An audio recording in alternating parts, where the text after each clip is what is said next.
செய்வோம். எங்கள் அன்பின் பரம தகப்பனே, இப்போதும் கர்த்தாவே உடைய வசனங்களிலிருந்து நல்ல பல பாடங்களை கற்றுக்கொள்ள வந்திருக்கிறோம். பரிசுத்த ஆவியானவரே பிரசன்னமாயிரும். நீர் எங்கள் மேல் பாராட்டின அன்புக்கு பாத்திரமாய் நடந்து கொள்ள கிருபை தாரும். இயேசு கிறிஸ்துவின் மூலம் ஜெபங்கள் நல்ல தகப்பனே. கர்த்தருக்கு ஸ்தோத்திரம். உங்கள் மத்தியிலே ஆண்டவருடைய வார்த்தையை பயிர தந்த கிருபையை நீ அவரை மறுபடியுமாய் சோசரிக்கிறேன். யாராவது எடுத்தவர்கள் வாசியுங்கள். நாளாகமம் 20:15. 2 நாளாகமம் 20ஆம் அதிகாரம் 15ஆம் வசனம்.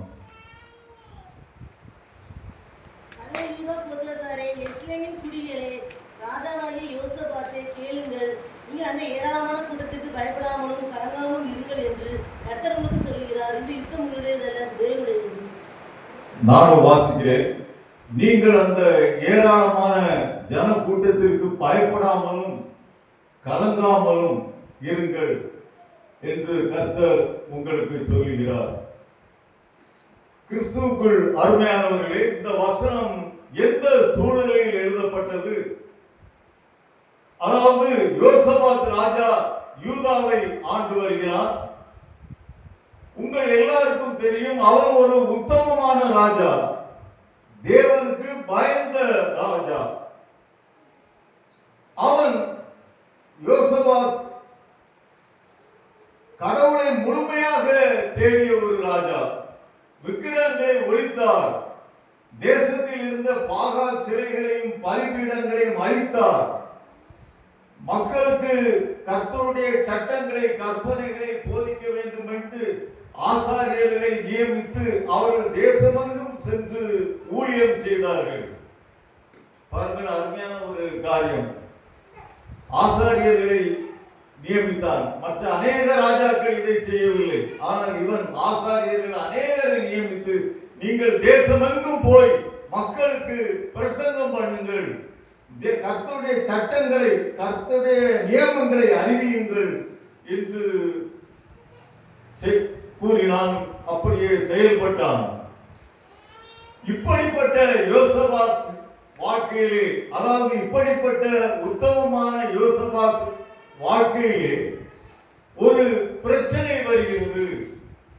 பிரச்சனை என்னும் புயல் வீசுகிறது. அவன் நல்ல ஒரு ராஜா என்று பார்த்தோம், உத்தமமான ராஜா என்று பார்த்தோம். ஆனால் பிரச்சனை வருகிறது. ஏன் நாம் கூட இங்கு இருக்கிற அனைவருமே ஆண்டவருடைய பிள்ளைகளாக வாழ்கிறோம், ஆண்டவருடைய கற்பனைகளின்படி ஓடுகிறோம். ஆனால் திடீரென்று பிரச்சனைகள் நம்மை தாக்குகிறது. திடீரென்று சிறிய பிரச்சனை வருகிறது, பெரிய பிரச்சனை வருகிறது. ஏன்? ஆண்டவரோடு நம்மை நெருங்கி சேர்க்கத்தான் வருகிறது. பிரச்சனைகள் இல்லாவிட்டால் நாம் ஆவிக்குரிய வாழ்க்கையில் வளரவே முடியாது என்பதை மனதிலே கொள்ளுங்கள். அதனால்தான் கர்த்தர் பிரச்சனைகளை அனுமதிக்கிறார், நம்முடைய நன்மைக்காக.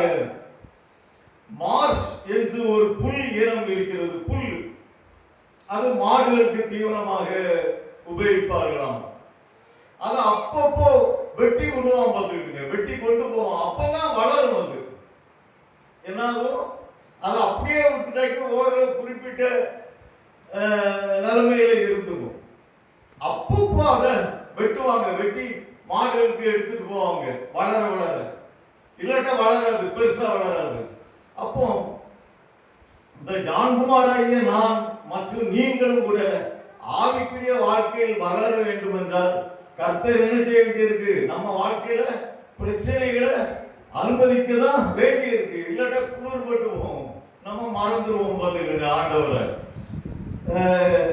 பாருங்கள், ஆப்பிள் மரங்கள் கூட இப்போ இந்த மாம்பழ சீசன் முடியவும் ஆப்பிள் வந்துடும். பார்த்துக்கிடுங்க, இந்தியாவில் ஆப்பிளே வரும். எப்படியும் 1 மாசத்துக்கு முன்னாலே அவங்க என்ன செய்வாங்கன்னா, அந்த மரங்களில் உள்ள தேவையில்லாத கிளைகளை எல்லாம் வெட்டி அப்புறப்படுத்துவாங்க. அப்போ பழம் பெருசாகும். அந்த ஈல்டு நல்லா இருக்கும், நிறைய பழங்கள் வரும். தேவையில்லாத கிளைகள், பழங்கள், அந்த பூக்கள் இல்லாத கிளைகள் எல்லாம் வெட்டி அப்புறப்படுத்தி வருகிறது. அப்போ நம்மையும் கர்த்தர் அப்படி பிரச்சனைகளை அனுமதிக்கிறார். இங்க எங்க தோட்டத்துல நிறைய ரோஜா செடி வச்சிருக்கோம். யாராவது வேண்டிய குடும்பத்தார் வருவாங்க, அங்க பெண்கள் இருப்பாங்கல்ல, அவங்க பல வகை ரோஜாக்களையும் பறிப்பாங்க. நான் ஒன்றுமே சொல்ல மாட்டேன், எவ்வளவு நாளும் பறிச்சுக்கிட்டு. நான் ஒரு காரியம் பண்ணுவேன், இன்னைக்கு கூட பண்ணுவேன் நினைக்கிறேன். அந்த காஞ்சி பூத்து தானா யாரும் பறிக்காம அப்படியே காஞ்சி குப்பா கிடக்குங்களா, அதையெல்லாம் வெட்டி வெட்டி விடுவேன் அப்பப்போ. ஆமா, அப்பதான் நிறைய பூக்கள் வரும். பார்த்தீங்கன்னா ரோஜா செடின்னு இருந்தா தேவையில்லாத கொப்புகள், சும்மா வெறுமனை பூக்களே இல்லாத கொப்புகள், மற்றபடி அந்த பூ வந்து காஞ்சி இருக்கிற கொப்புகள் எல்லாம் வெட்டி விடுங்க. புதுசா கொப்பு தடுத்து அதில் நிறைய பூக்கள் வரும். பார்த்தீங்கன்னா கர்த்தர் அதைத்தான் நம்ம வாழ்க்கையிலே செய்கிறாரு. நமக்கு வலிக்கும் அவர் விட்டு போகுது, சோர்வுக்கு இடம் கொடுக்க கூடாது. ஊழியக்காரங்க வாழ்க்கையிலும் மற்றவர்கள் வாழ்க்கையிலும் சில பல பிரச்சனைகளை அனுமதிக்கிறார். அப்பதான் நாம் ஆவிக்குரிய வாழ்க்கையில் வளருவோம், அதிக கனிகளை கொடுப்போம். பாருங்கள், யோசபாத் ராஜாவுக்கு எதிராக மோவாபியர், அம்மோன் புத்திரர், சேயீர் மலை தேசத்தார், இப்படி 3 ராஜாக்கள் அவனை எதிர்த்து வந்தார்கள். 3 ராஜாக்கள் எதிர்த்து வந்தார்கள். அவன் வேதனையுற்றான், மிகவும் துக்கப்பட்டான், கலங்கினான். ஆனால் அவன் 3 காரியங்களை செய்தார். அதன் மூலம் கர்த்தர் பெரிய வெற்றியை, தேசமெங்கும் உபவாசத்தை அறிவித்தான். இத்தனை பேர் இருக்கிறீங்களா, உபவாசம் இருக்கீங்களா உங்க வாழ்க்கையில? வெள்ளிக்கிழமை மட்டுமாவது சாயந்தரம் 5 மணிக்கு சாப்பிடுங்க.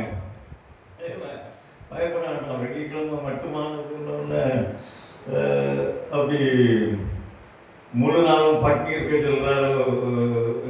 கேட்டேன், சாயந்தரம் 5 மணிக்கு நீங்க சாப்பிட்டுக்கலாம் பார்த்துக்கிடுங்க. மற்ற வேலைக்கு போறவங்க ஒரு சனிக்கிழமை உபவாசம் இருக்கலாம், லீவு கிடைச்சா. ஏன்னா நானே பார்த்துருக்கேன், வெளியே உபவாசத்தை அழைக்கும் போது எந்த வயசுக்கு, உங்க வயசுக்கு ஒன்று பண்ணாதுன்னு, எந்த வயசுக்கு கொஞ்சம் கால் தடுமாற்ற மாதிரி இருக்கும், தடுமாறுற மாதிரி இருக்கும். அதனால வெளியே சுற்றும் போது உபவாசம் இருப்பது கிடையாது, பணியில் இருக்கும்போது உபவாசம் இருப்பது கிடையாது. அப்போ பாருங்க, உபவாசம் என்னும் சீரிய ஆயுதம் ஜெபம் என்ற வல்ல ஆயுதத்துடன் இணைந்து செயல்படும் பொழுது அது இரட்டை குழல் துப்பாக்கி போல செயல்படும். ஒரு வேத அறிஞர் சொல்கிறார், உபவாசம் நன்றாக, உபவாசம் என்னும் சீரிய ஆயுதம் ஜெபம் என்னும் வல்ல ஆயுதத்துடன் இணைந்து செயல்படும் பொழுது அது இரட்டை குழல் துப்பாக்கி போல செயல்படும். இறைவனின் பிரசன்னத்தை நாடுவதற்காக இன்றியமையாத உணவையும் நாம் ஒதுக்கி வைக்கும் போது இறைவன் அந்த தியாகத்தை கௌரவிக்கிறார். பிரச்சனைகளில் இருந்து நம்மை விடுவிக்கிறார், விடுதலை தருகிறார், ஆசீர்வதிக்கிறார், வாழாக்காமல் தலையாக்குகிறார். தேவனிடத்தில் நெருங்கி சேருவோம், நம் வாழ்வில் அவர் வல்லமை அதிகமாய் பெறுவோம். வேதத்திலே தேவ பிள்ளைகள் அநேகர் உபவாசித்து ஜெபித்திருக்கிறார்கள். இயேசு கிறிஸ்து கூட 40 நாட்கள், மோசே கூட 40 நாட்கள், தாவீது 7 நாட்கள், எஸ்ரா 3 நாட்கள், தானியேல் 21 நாட்கள், இப்படியெல்லாம் உபவாசம் இருந்து ஜெபித்திருக்கிறார்கள். நம் வாழ்வில் எல்லா இடையூறுகளையும் நீக்கி நமக்கு உதவும் அந்த உபவாசம். ஜெப வாழ்வில் உபவாசம் எனும் வலிய ஆயுதத்தை கடைபிடிக்க இன்றே தீர்மானியுங்கள். எல்லா பிரச்சனைகளிலிருந்து கர்த்தர் விடுதலை தருவார், அதில் சந்தேகமே இல்லை. இரண்டாவதாக, யோசபாத் தீர்க்கதரிசிக்கு செவி கொடுத்தான். நம்முடைய பிரசங்க வாக்கியமே அதுதான். யாராவது வாசியுங்கள், மறுபடியும் சொல்கிறேன். அது தீர்க்க தரிசனமாக உரைக்கப்பட்ட வார்த்தை. 2 நாளாகவும் 20:15.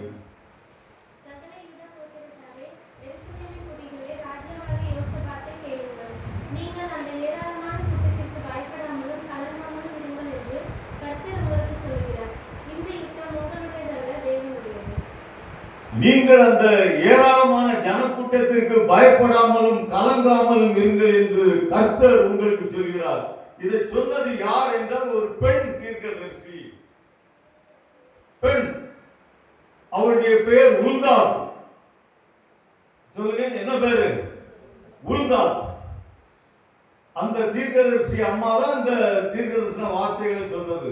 கர்த்தருடைய ஆவி அவர் மேல் வல்லமையாக இறங்கியது. இந்த காரியத்தை அறிவித்தார்கள். படிக்கும் போதே நன்றாக இருக்கிறது. நீங்கள் அந்த ஏராளமான ஜனக்கூட்டத்திற்கு பயப்படாமலும் கலங்காமலும் இருங்கள் என்று கர்த்தர் உங்களுக்கு சொல்லுகிறார். பாருங்கள், அந்த காலத்திலே யோசபாத் உபவாச கூட்டம் நடத்தி இருக்கிறான். உண்மையிலே அங்கே இருந்த அந்த கூட்டத்தில் இருந்த உல்தால் எனும் பெண் தீர்க்கதரிசியானவள் ஆறுதலான வார்த்தை, நடக்க போகும் காரியத்தை சொன்னாள். 1 சாமுவேல் 15ஆம் அதிகாரம் பார்த்தோமானால், சவுல் ராஜாவிடம் சாமுவேல் தீர்க்கதரிசி சொல்லுகிறார், ஒரு கட்டளை கொடுக்கிறார். நீர் அமலேக்கியர் முறியடித்து அவர்களுக்கு உண்டான யாவையும் சங்கரிப்பாய். என்ன செய்யணுமா? அமலேக்கியரை முறியடித்து ஆடு மாடு குதிரை கழுதை எல்லாத்தையும் கொன்று போடு என்கிறார் சாமுவேல் தீர்க்கிறார். அது கர்த்தருடைய வார்த்தை, இறை வார்த்தை. ஆனா அவன் ஆடு மாடுகள்ல நலமானவற்றை உயிரோட விடுறான். அது பெரிய பாவம் ஆயிடுச்சு. அவனுடைய ராஜ்ய பாரமே ராஜாவாகிய இருப்பதிலிருந்தே கர்த்தர் அவனை நீக்குகிறார், ராஜ்யபாரத்தை எடுத்து போட்டார் என்று பார்க்கிறோம். தீர்க்கதரிசிக்கு நாம் செவி கொடுக்க வேண்டும் என்று வேதத்தின் மூலமாக அறிகிறோம். அது மிக மிக முக்கியமான காரியமாயிருக்கிறது. 2 நாளாகவும் 32ஆம் அதிகாரத்தில் கூட எசேக்கியா ராஜாவை சனகிரி பெரும் எதிரி சூழ்ந்த போது அவன் ஏசாயா தீர்க்கதரிசியை நாடுகிறான். அவன் ஆறுதல் செய்கிறான். 2 நாளாகவும் 36 வாசிக்கிறோம். சிதேக்கியா ராஜாவின் காலம், ராஜாவும் மக்களும் துன்மார்க்கராய் இருந்தார்கள் என்று கூறுகிறது. 2 நாளாகவும் 36:16 வாசிங்கள். 2 நாளாகவும் 36:16.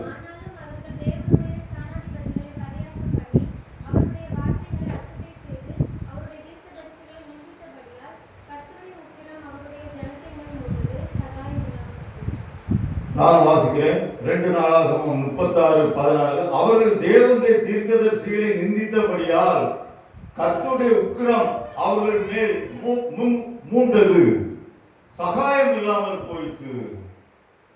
எஸ்ரா 5:2 பார்க்கிறோம். செருபாபேலும்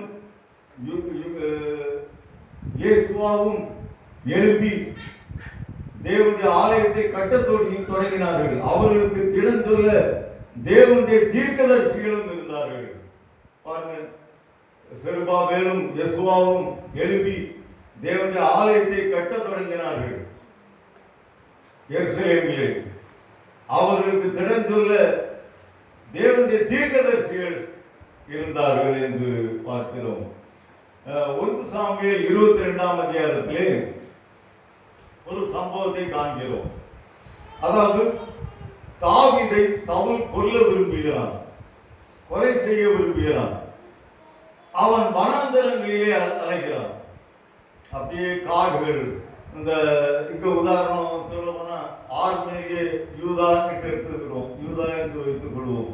அவன் அப்படியே இந்த ரத்த குளம், அப்படியே அந்த குறும்பூர் பக்கத்தில் உள்ள காடுகள், அதுக்கு அந்த பக்கம் நம்ம சோனெல்லாம் இருக்குல்ல, அந்த பக்கம் அப்படியே சுத்திக்கிட்டு அலைகிறான்.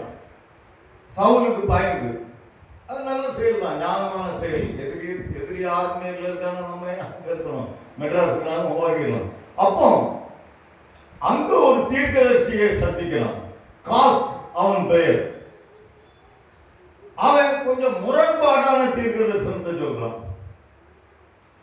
நீர் அரணில் இராமல் யூதாவுக்கு திரும்பி வாரும் என்கிறான். யூதாவில் சவுல் இருக்கிறான். இவன் காடுகரையில பாதுகாப்பா இருக்கான். அங்க அவனுக்கு உணவு கிடைக்கும், மரங்கள் இருக்கும், பழங்கள் கிடைக்கும், தேன் கிடைக்கும். அவங்க குக் பண்ணி சாப்பிடலாம், சமைச்சு சாப்பிடலாம், எதுவும் பொருட்கள் வச்சு. அப்போ நீ ஆனால் அதையும் நம்பி அவன் யூதாவுக்கு வருகிறான். அங்கே கர்த்தர் அவனை ராஜாவாக மாற்றினார். தீர்க்கதரிசிக்கு செவி ஒருவேளை இல்ல யூதாவில் சவுல் இருக்கான, நான் எப்படி அங்க போவேன், நீர் கள்ள தீர்க்க தரிசனம் சொல்றீரு அப்படி இப்படின்னு சொல்லி குறை சொல்லி அங்கே இருந்தா அவனை கர்த்தர் ராஜாவாக ஆக்கி இருக்க முடியாது. அப்போ தீர்க்கதரிசிகள் வார்த்தைகள் வல்லமை உள்ளதாக இருக்கிறது. ஒரு சின்ன வேடிக்கையான காரியம் சமீபத்தில் என் வாழ்க்கையில் நடந்தது. டெல்லியில இருந்து ஒருத்தர் எனக்கு அப்பப்போ இமெயில்ல அனுப்புவார். என்ன அனுப்புவாரு? தீர்க்க தரிசனங்கள் பயங்கரமா இருக்கும். சில நேரம் ஏதாவது பிரச்சனையில சிக்கி தவிர்த்துக்கிட்டு இருக்கேன், அவர்கிட்ட இருந்த அந்த ஜிமெயில் கிடக்கும். ஒன்று ஓப்பன் பண்ணி பார்த்தா நீ இப்போ இந்த மாதிரி ஒரு பிரச்சனையில, அந்த பிரச்சனையும் சொல்லிடுவாரு, இந்த மாதிரி பிரச்சனையில இருக்க இருக்கு, உனக்கு சீக்கிரம் விடுதலை கிடைக்கும், பயப்படாது. அப்படி அநேகம் சொல்லியிருக்காரு. என் மனைவிட்டு கூட அதை வாசித்து காட்டி பரவசப்படுவது உண்டு. அதை ஃபார்வர்டு பண்ணி என் மகனுக்கு அனுப்புவேன், குடும்பமாய் சந்தோஷப்படுவோம். ஒரு 4 மாசம் இருக்கும், ஒரு ஜிமெயில் கிடந்தது அவர் பேர்ல, அந்த டெல்லி ஊழியக்காரர் பேர்ல. உடனே நான் ஆர்வமா ஏதோ தீர்க்கணும். நீ இடையில சமீபத்துல ஒரு இறந்த வீட்டுக்கு கூட போயிட்டு வந்திருக்கா? என்ன கிஃப்ட் என்ன சொன்னாரு? சித்த வீட்டுக்கு போயிட்டு வந்திருக்கா இடையில சமீபத்துல? பல தீர்க்க தரிசனங்கள் சொன்னாரு, இது இடையில பூத்திருந்தது. எனக்கு எரிச்சல் தாங்க முடியாது. எவன் செத்தான், எவன் வீட்டுக்கு போனேன், என்ன எரிச்சல், கோபம். இவரு யார் இந்த தீர்க்க தரிசனம்? இதை யார்கிட்டையும் சொல்லல. இது சொன்னா ஆண்டோடைய, நான் எனக்கு சொல்றேன், இதை போய் வெளியே போய் சொன்னா 4 பேர் சிரிப்பாங்க. இப்படி கள்ள தீர்க்கதரிசிகள் அலையிறானுவ. இடையில சமீபத்தில் தானே நீ இறந்த வீட்டுக்கு குஸ்தி வீட்டுக்கு போயிட்டு வந்தாருன்னு எவன் செத்தான், ஏன் இப்படி இவர்கிட்ட கேட்டானா? நான் சும்மா ஃபேஸ்புக்கில் பார்த்தேன், அவருடைய ஐடி பார்த்தேன், உடனே அப்ளை பண்ணேன். உங்களை பற்றி கர்த்தருடைய வார்த்தைகள் நிறைய காரியங்கள், எல்லா காரியங்களுமே உண்மையாக இருந்தது. இது என்ன செத்து போயா நின்று நல்லா மனசுக்குள்ள ஏசிட்டு வந்துட்டான் ஊழியக்காரனுக்கு. இது ஏன் கள்ள தீர்க்கதரிசனம் சொல்றாரு? இப்படி இருக்கு. அப்படியே போய் பக்கத்தில் கட்டில் கிடந்தது, அப்படியே சும்மா போய் படுத்தேன். படுத்து ஒரு 5 நிமிஷம் இருக்காது. எனக்கு ஐயோ விக்டர் பெரும்பராஜனே இப்போ 4 நாளைக்கு முன்னால தானே செத்தாரு, அவர் வீட்டுக்கு போயிட்டு வந்தோமே. ரொம்ப மனங்கசந்தேன், எரிச்சல் பட்ட என்ன குறித்து. முதல் காரியம் நான் செய்த, ஆண்டவரே என்ன மன்னியும், உங்களுடைய ஊழியருக்கு விரோதமாக என்னென்னலாமா பேசுகிறேன், எனக்கு வேற வேலை இல்லையா? எனக்கு விக்டர் பெரும்பராஜன் யாருனாக்கி எங்கள் திருச்செந்தூர் சபை மெம்பர். சின்ன வயசுல இருந்து எனக்கு பழக்கம். ஏன்டா ரொம்ப அன்பா இருப்பாரு, ரொம்ப நாள் சோம் இல்லாமல் இருந்தார். அதனால அவர் இறந்ததை யாரும் ரொம்ப சீரியஸாக எடுக்கலன்னு நினைக்கிறேன். படுத்த படிக்க ரொம்ப காலமா இருந்தார். இந்த இமெயில் வருது, இந்த செய்தி வருது தீர்க்கதரிசிக்கிட்டு இருந்து, அது ஒரு 4-5 நாளைக்கு முன்னால் தான் அவர் வீடு சண்முகபுரத்தில் இருக்குது. போய் அந்த பாடியை பார்த்துட்டு கதை தோட்டத்து போல வந்துட்டேங்க. எப்படி நம்ம மரத்துக்கு தீர்க்கதரிசிய தார் மரம் குறை சொல்றோம், ஆண்டோட மன்னிப்பு கேட்டேன் அப்படி. அப்போ தாவீது 2 சாமுவேலிலே தேவாலயம் கட்ட வேண்டும் என நினைக்கிறான். அது நல்ல ஒரு வாஞ்சை. ஆனால் சாமுவேல் தீர்க்கதரிசி சொல்லுகிறான், நீ கட்ட வேண்டாம், உன் மகன் அதை செய்யட்டும் என்கிறான். இவன் அந்த பொருட்களை எல்லாம் சவதரித்தான். அப்படி தீர்க்கதரிசிக்கு கீழ்ப்படிந்தார்கள், ஆசீர்வாதத்தை பெற்றுக்கொண்டார்கள். ஓசியா 12:13 நான் வாசிக்கிறேன். கர்த்தர் ஒரு தீர்க்கதரிசியை கொண்டு இஸ்ரவேலை எகிப்திலிருந்து புறப்பட பண்ணினார், தீர்க்கதரிசியினால் காக்கப்பட்டான்.